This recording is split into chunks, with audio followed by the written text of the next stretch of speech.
Hi friends, welcome to make NEET achievable. எல்லோரும் NEET 2024 எக்ஸாம்ஸை நல்லா எழுதிட்டீங்க. 3 நாள் முடிஞ்சிடுச்சு. உங்கள் மைண்டெல்லாம் நல்லா ரெஃப்ரெஷ் பண்ணியிருப்பீங்க.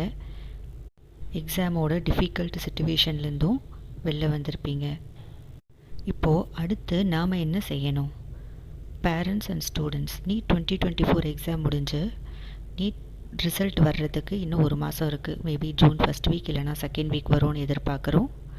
அதே மாதிரி கவுன்சிலிங் ப்ராசஸ் ஆரம்பிக்கிறதுக்கு இன்னும் 2 வாரம், ஜூன்லேருந்து ஜூன் 3rd வீக் ஆகலாம். ஸோ உங்களுக்கு 1.5 மாதம் இருக்குது. இந்த 1.5 மாதம் நம்ம என்ன செய்யணும், எப்படி ப்ரிப்பேர்டாக இருக்கணும், அதை பற்றிய இன்ஃபர்மேஷன்ஸை தான் இந்த வீடியோவில் பார்க்க போகிறோம். இன்னையிலிருந்து கவுன்சிலிங் ஆரம்பிக்கிறதுக்குள்ளே ஒரு 5 விஷயத்தை நாம் முக்கியமாக செய்ய வேண்டி இருக்கிறது. என்ன அந்த 5 விஷயம்? ஃபஸ்ட்டு ஒன் எல்லா சென்டர்ஸ்லேருந்தும் ஆன்சர் கீ ரிலீஸ் பண்ணிட்டாங்க. ஸோ உங்களுடைய அப்ராக்சிமேட் மார்க்ஸ் என்ன அப்படின்றத கேல்குலேட் பண்ண வேண்டியது. இந்நேரம் எல்லோரும் கேல்குலேட் பண்ணி வச்சுருப்பீங்கன்னு நினைக்கிறேன். இந்த அப்ராக்சிமேட் மார்க்ஸ் ஒரு டென்டேட்டிவ் தான். என்டிஏ கொடுக்குற ஆன்சர் கீழேருந்து அது ஒரு +10 மார்க்ஸும் ஆகலாம், -10 மார்க்ஸும் ஆகலாம். ஸோ உங்களுடைய எக்ஸ்பெக்டட் மார்க்ஸ் என்ன அப்படின்றத ரஃபாக கேல்குலேட் பண்ணி வச்சுக்கணும். நெக்ஸ்ட்டு 2வது பாயிண்ட்டு, இப்போ உங்கள் மார்க் தெரிஞ்சிடுச்சு.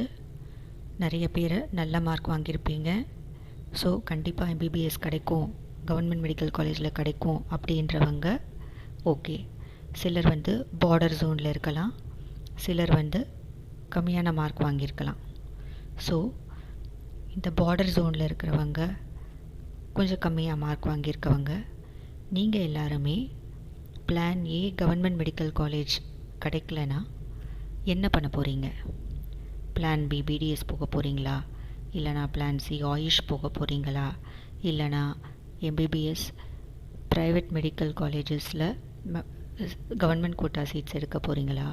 இல்லைனா ப்ரைவேட் மெடிக்கல் காலேஜஸில் செல்ஃப் ஃபினான்சிங்கில் மேனேஜ்மெண்ட் கோட்டா சீட்ஸ் எடுக்க போகிறீங்களா? அப்படி இல்லைனா டீம்டு யூனிவர்சிட்டிஸ் போக போகிறீங்களா? ப்ரைவேட் யூனிவர்சிட்டிஸ் போக போகிறீங்களா? இல்லைனா சிலர் இன்ஜினியரிங் மெடிசன் ரெண்டையுமே ஆப்ஷனாக வச்சுருப்பாங்க, இன்ஜினியரிங் போக போகிறீங்களா அப்படின்னு ஒரு plan A, plan B, plan சின்னு ரஃபாக போட்டு வைங்க. ஏன் இதை பண்ண சொல்கிறேன் அப்படின்னா, இந்த மாதிரி நீங்கள் என்ன போகிறீங்கன்றது நீங்கள் ப்ரிப்பேர்டாக இருந்தால் தான் அடுத்தது மெடிக்கல் செலெக்ஷன்லேருந்து வர்ற கவுன்சிலிங்கை தவிர மற்ற கவுன்சிலிங்கான அப்ளிகேஷன்ஸை நீங்கள் அப்ளை பண்ண முடியும். இப்போ நீங்கள் யோசிக்காமல் விட்டிங்கன்னா அந்த அப்ளிகேஷன்ஸ்க்கான டைம் பார் ஆகிடும். எக்ஸாம்பிள், இன்ஜினியரிங் டிஎன்இஏ ஸ்டார்ட் ஆகிடுச்சு, அதே மாதிரி ஆயுஷ் ஸ்டார்ட் ஆகிடும், மற்ற எல்லா அப்ளிகேஷன்ஸும் ஒன்று ஒன்றா ஸ்டார்ட் ஆகிடும். ஸோ அதுக்கெல்லாமும் நம்ம அப்ளை பண்ணணுமா வேண்டாமா அப்படின்றத நம்ம இந்நேரம் டிசைட் பண்ணி வைக்கணும். 3rd பாயிண்ட், இது பேரண்ட்ஸ்க்கானது. உங்களால் உங்களுடைய பசங்களுக்கு எம்பிபிஎஸ்க்கோ பிடிஎஸ்க்கோ உங்களால் எவ்வளோ ஃபீஸ் பே பண்ண முடியும் அதை ரஃபாக கால்குலேட் பண்ணி வைங்க. அப்போ தான் உங்களோட கெப்பாசிட்டி என்னன்னு உங்களுக்கு தெரியும். எவ்வளோ ஃபீஸ் பே பண்ண வேண்டியிருக்கும் அப்படின்றதும் நீங்கள் தெரிஞ்சுக்கணும். இதை பேஸ் பண்ணி தான் எந்த கோர்ஸில் நீங்கள் சேர்க்கலாம் அப்படின்றத டிசைட் பண்ணணும். ஏன்னா நிறைய பேரண்ட்ஸை நாங்கள் பார்த்துட்டோம், first year fees MBBS private காலேஜஸில் கட்டிடுவாங்க, மேனேஜ்மெண்ட் கோட்டா வாங்கி கட்டிடுவாங்க, என்ஆர்ஐ லேப்ஸ் என்ஆர்ஐ சீட் வாங்கி கட்டிடுவாங்க, செகண்ட் இயர் கட்டிடுவாங்க. அதுக்கப்புறம் கட்டுறதுக்கு ரொம்ப கஷ்டப்பட்டு கோர்ஸை டிஸ்கண்டினியூ பண்ணுவாங்க நிறைய பேர் இருக்காங்க. ஸோ உங்களுடைய ஃபினான்ஷியல் எபிலிட்டி என்ன அப்படின்றத டிசைட் பண்ணி வச்சுக்கோங்க.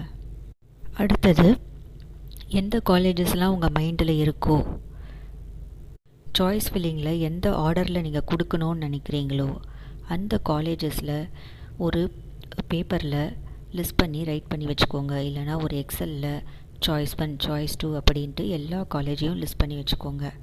எக்ஸாம்பிள், சென்னையில் இருக்கிறவங்க சென்னையில் இருக்க காலேஜஸை ஃபஸ்ட்டு சாய்ஸாக கொடுக்கணும்னு நினைக்கலாம். So choice 1 MMC, choice 2 Stanley, அந்த மாதிரி இருக்கிற 37 காலேஜஸையும் லிஸ்ட் பண்ணி வச்சுக்கோங்க உங்கள் சாய்ஸுக்கு ஏற்ற மாதிரி.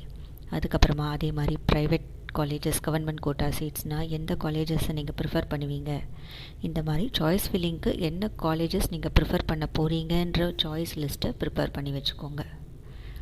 Last and final thing, choice fill பண்ண காலேஜஸை முடிஞ்ச அளவுக்கு நீங்கள் நேரில் போய் விசிட் பண்ணிவிட்டு வாங்க. அப்போ தான் அதோடைய இன்ஃப்ராஸ்ட்ரக்சர்ஸ் என்ன அப்படின்றது உங்களுக்கு தெரியும். எல்லா காலேஜஸையும் விசிட் பண்ணுமான்னு கேட்டால் எல்லா காலேஜஸையும் எல்லாராலையும் விசிட் பண்ண முடியாது. உங்கள் ரீஜனில் இருக்க காலேஜஸ், அட்லீஸ்ட் நீங்கள் சில காலேஜஸை உங்கள் மார்க்குக்கு இந்த காலேஜஸ்லாம் கிடைக்கும் அப்படின்னு நீங்கள் நினச்சிருப்பீங்க. அந்த மாதிரி இருக்கிற காலேஜஸை ஒரு ரவுண்ட் விசிட் பண்ணிவிட்டு வந்துடுங்க. ஸோ தட் அதில் இருக்கிற இன்ஃப்ராஸ்ட்ரக்சர் என்ன அப்படின்றது உங்களுக்கு தெரியும். ஹாஸ்டல் எப்படி இருக்குது, ஃபுட் எப்படி இருக்குது, இதெல்லாம் நீங்கள் அங்கே இருக்கிற ஸ்டூடெண்ட்ஸை விசாரித்து நீங்கள் தெரிஞ்சுக்கலாம். ஸோ பேரண்ட்ஸ் அண்ட் ஸ்டூடெண்ட்ஸ் இந்த 1.5 மாதம் எக்ஸ்பெக்டட் கட் ஆஃப் என்ன அப்படின்றத வேறு சேனலில் பார்த்து மைண்டை கன்ஃபியூஸ் பண்ணாமல் இந்த ஒரு 5 விஷயத்தில் கான்சென்ட்ரேட் பண்ணி கவுன்சிலிங்க்கு ப்ரிப்பேர்டாக இருந்தீங்கன்னா கவுன்சிலிங் டைமில் நீங்கள் கஷ்டப்பட வேண்டி இருக்காது. இந்த வீடியோ பிடிச்சிருந்தா ஒரு லைக், ஷேர், கமெண்ட், சப்ஸ்கிரைப் பண்ணுங்கள். All the best students.